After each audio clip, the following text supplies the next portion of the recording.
Flying Camel Advertising and Design has teamed up with the Green Hub in an effort to boost awareness of the Really Old House Goes Green project. Flying Camel has a background in home design and building product industries, as well as experience in communicating green initiatives and working with sustainable organizations. Greg McMillan and Adam Hislop have their initial client meeting at Flying Camel, where they lay out ideas and future plans for the project.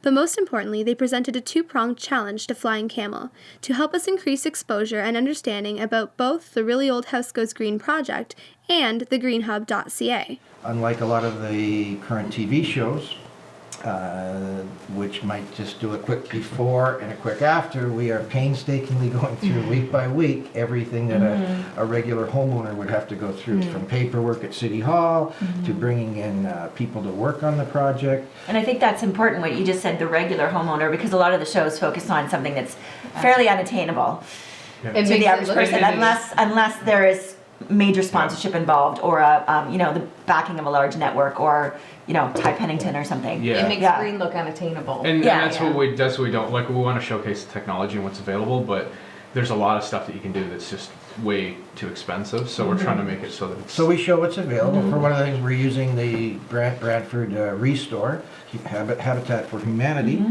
We're going to use as much recyclable or reused materials in the house as we can, complemented ideally by any new things that could go in there as well. Again, with the homeowner in mind.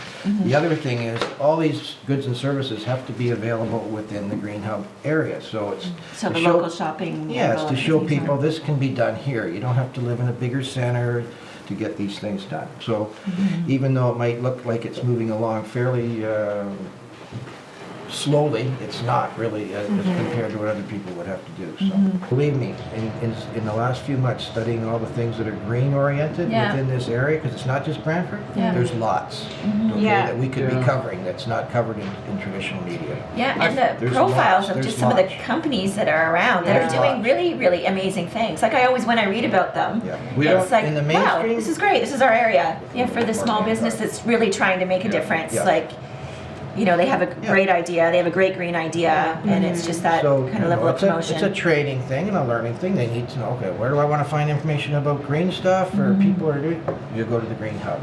PDHS has that eco club, and they've been designated an eco school.